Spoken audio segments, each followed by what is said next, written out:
Oh, say, can you see about the dawn's early light? What so proudly we had, and that twilight's last gleaming, whose broad stripes shone bright stars through the perilous fight. Oh, the ramparts we walked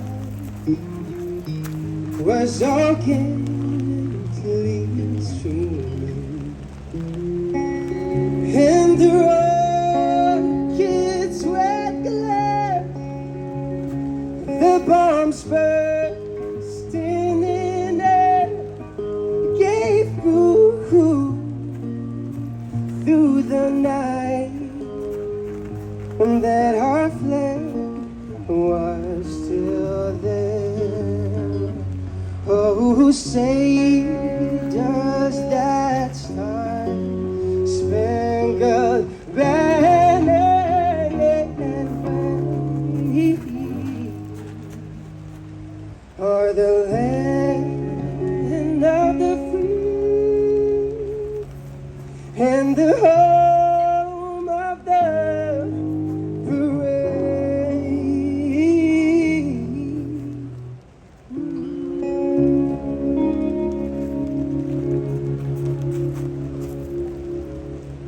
I gde domov moj i voda huči i polučina, bori šumi pod skalina, sadje skvi se jarakve, zemski raj to na pogled, a to je ta krásna země, země česká, domov můj, i země česká, domov můj.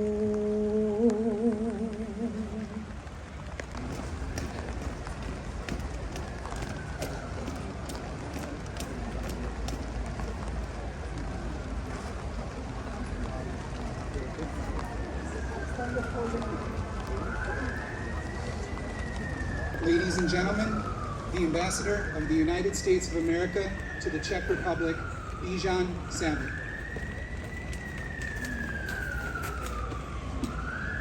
Dobrý den, President Pavel, Madam Pavlova, ministers, fellow ambassadors, distinguished guests, and dear friends.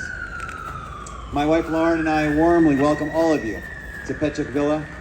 Especially in this weather, you can tell who your true friends are. And so really, thank you for being here to join us to celebrate the 248th anniversary of the founding of the United States of America. You know, back home, the 4th of July is a day of celebration, of patriotism and traditions.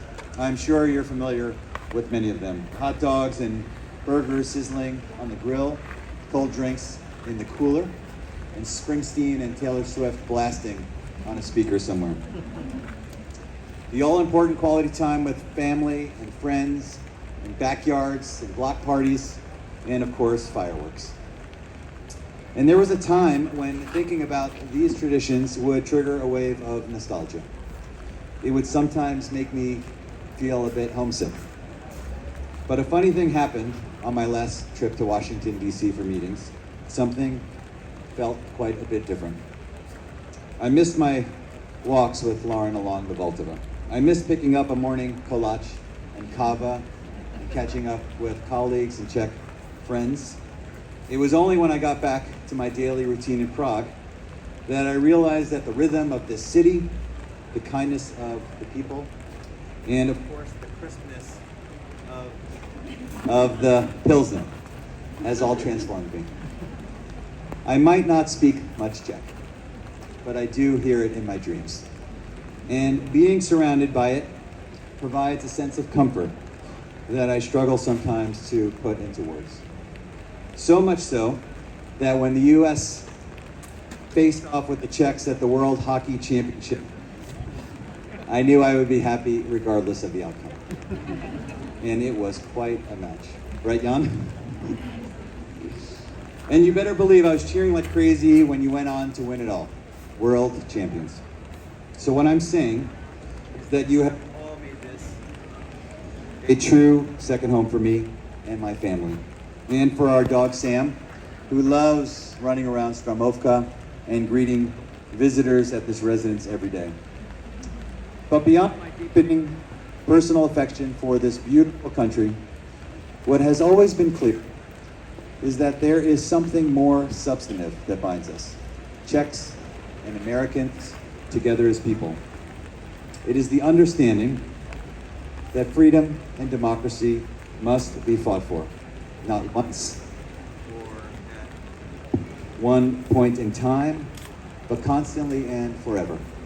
For example, today we are celebrating American Independence Day, sure, but also not quite.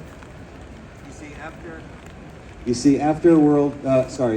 July 4th, 1776, it would still another 7 years of fighting and losses and near defeats before the revolution was finally and American sovereignty was recognized.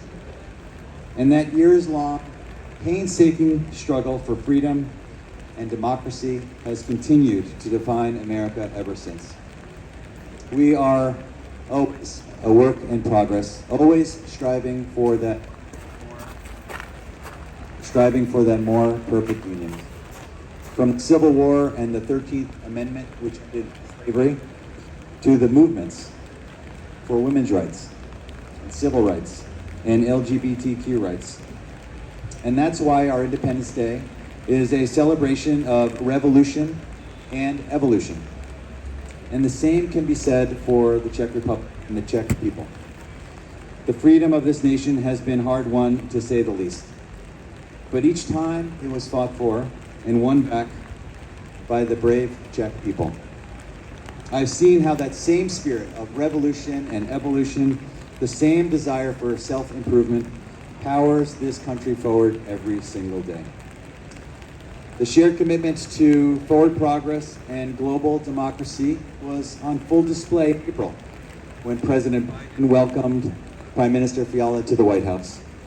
It reflected a partnership between our two nations that is unbreakable because it was forged by the same dedication to the righteous cause of freedom and determination. And I see it every day in the way Ukrainian refugees have been welcomed here and given a second home up.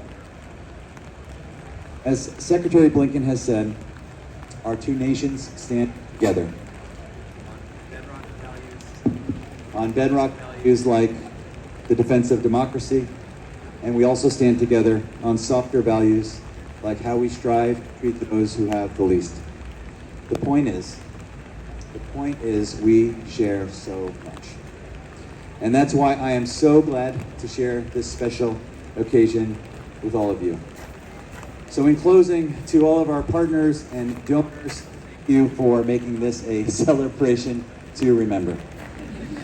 And thanks to my amazing embassy staff, to our Marines, and to the incredible resident staff for making this all possible. To our Czech friends, thank you for coming. Really, thank you for coming. And for all that you have done to make my family feel at home here, for all you've done to shine a light on our shared values all across this country and indeed all around the world. And it is now my distinct honor to welcome someone who profoundly recognizes those shared values as well. Please join me in welcoming our guest of honor, the President of the Czech Republic, President Pavel. Thank you.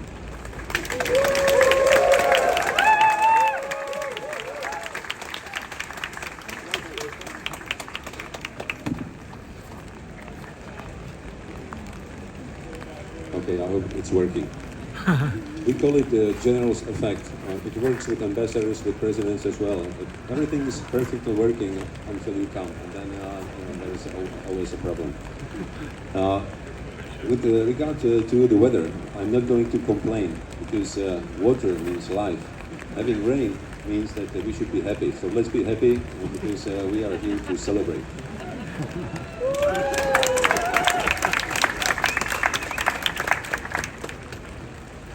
When I was here last year, I referred to Woodrow Wilson, former President of the United States, who had a tremendous role for my country at that time, Czechoslovakia, to become independent and democratic country. And I think we are not looking with respect to the United States just for President Woodrow Wilson, but also as a natural leader of the democratic world. And we're looking for that natural leadership to be demonstrated because times are not easy. I would also like to say that our relationship proved to be solid over the last year. We have concluded defense cooperation agreement. We have taken a decision to acquire F-39 and F-35 jet to promote and increase capability of our Air Force to be more interoperable with all NATO countries that will be operating the same aircraft. We have also welcomed a number of Americans here. I would start with former President Clinton, who visited our country at the occasion of 25th anniversary of accession to NATO, and I was privileged to award him with the highest medal of the Czech Republic, the Order of Tomáš Garrigue Masaryk. I had also a very fruitful discussion with State Secretary Antony Blinken, who visited Czech Republic at the occasion of ministerial meeting of NATO countries. And as Ambassador reminded us, we also hosted American ice hockey team. And I believe that if the American coach had hired the ambassador, the results might have looked quite different as we saw him on Twitter. With regard to the celebration of the Day of Independence, there is also one minor trace of my country that is probably unnoticed, and it's documented in the archives that one of the very first celebrations of the Day of Independence happened in Salem, North Carolina in 1783, and it was documented in a local Moravian church of the day. So we have all good reasons to celebrate with you since then. We also have a number of good reasons to celebrate, but there are also some clouds on the sky, not just today, but also with regard to international security situation. The war is still ongoing in Ukraine, and we still observe the violence in Gaza and in many countries around the globe. We will also face some turbulence in our own countries, of course, of a different kind. We have seen European elections a couple of weeks ago that will set new institutions. We will see elections coming this Sunday in France, the 4th of July in the UK, and then in November in the United States. But as I mentioned, this is a turbulence of different kind. We don't kill people, we don't torture them, we just cast ballots, not bullets. And this is the major difference between our democratic countries and those on the opposite side of a different kind of autocracy. And this is what brings us together, and which constitutes the foundations of our societies for the United States for almost a quarter of a millennium, for Czech Republic in interrupted periods for now more than 60 years. I believe that these values, these principles, are well enshrined in the U.S. constitutional setups of many countries, including my own. And I believe that if we follow these principles, if we stay friends, if we stay together, we will always prevail. And let me use this opportunity to once again welcome you all and celebrate with all our American and Czech friends and with all people who are allowing the freedom to celebrate the 4th of July. Thank you.